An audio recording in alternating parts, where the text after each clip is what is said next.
आज की कहानी को सब्सक्राइब करें और बेल आइकन को दबाना बिल्कुल भी ना भूलें।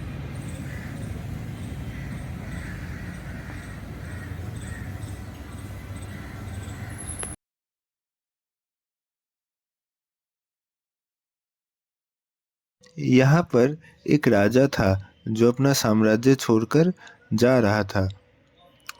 उनकी स्त्री गर्भवती थी जिनको वह छोड़कर जा रहे थे।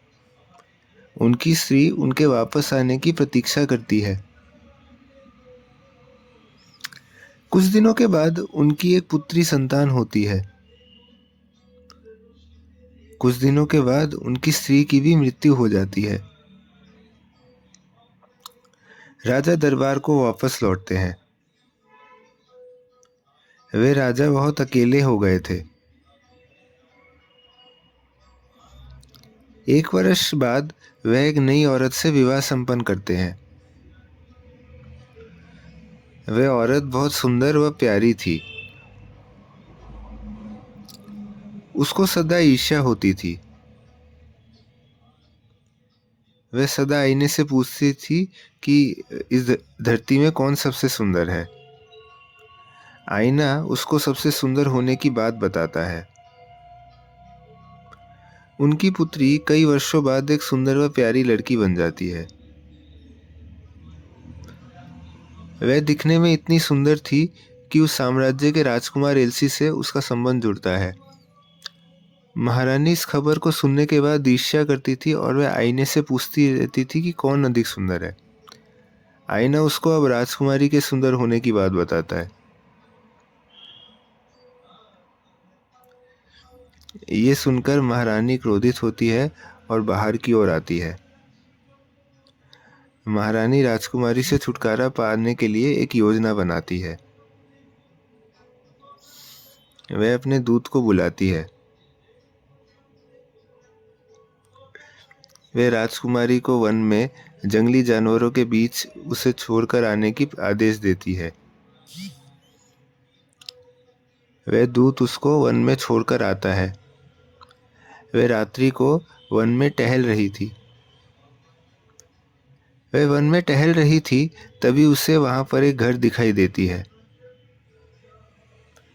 वह उस घर के भीतर शरण लेती है। घर के दरवाजे खुले थे इसलिए वह घर के भीतर जाकर बैठ जाती है। वह घर योद्धाओं का था और वे सब अपने घर को लौटते हैं। राजकुमारी भयभीत हो जाती है और वे योद्धा उन्हें शरण देने की सोचते हैं। राजकुमारी को सभी योद्धा विनम्रता से स्वीकार करते हैं। वे रात्रि को उनके निवास पर रुकती है। अगले सवेरे को सभी योद्धा काम से बाहर गए हुए थे। राजकुमारी घर की सफाई करती है।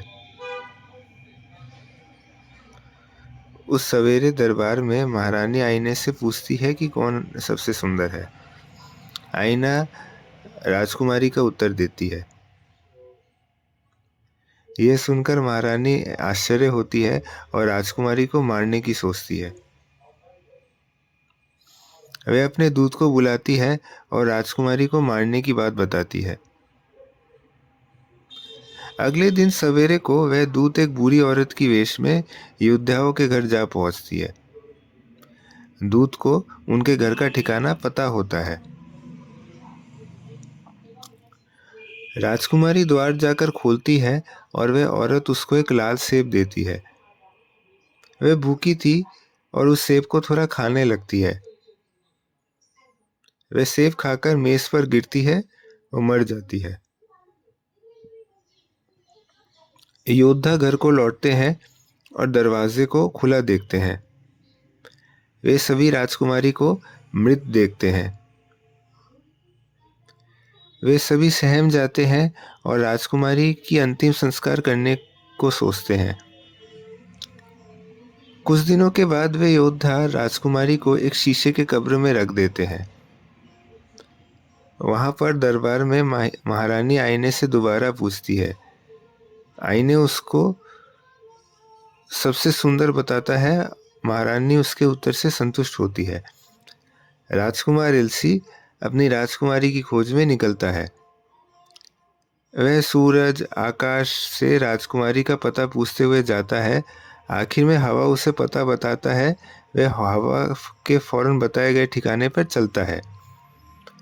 वह वहां पहुंचता है और राजकुमारी को कब्र में देखकर आश्चर्य होता है। वह कब्र के आगे रोने लगता है। वह उस शीशे को खोलता है और राजकुमारी को आखिरी बार चूमता है।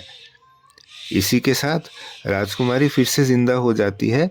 एल्सी खुशी से झूम उठता है और अपने साम्राज्य की ओर लौटते हैं। ये देख महारानी सदमे से मर जाती है और उन दोनों का विवाह संपन्न होता है।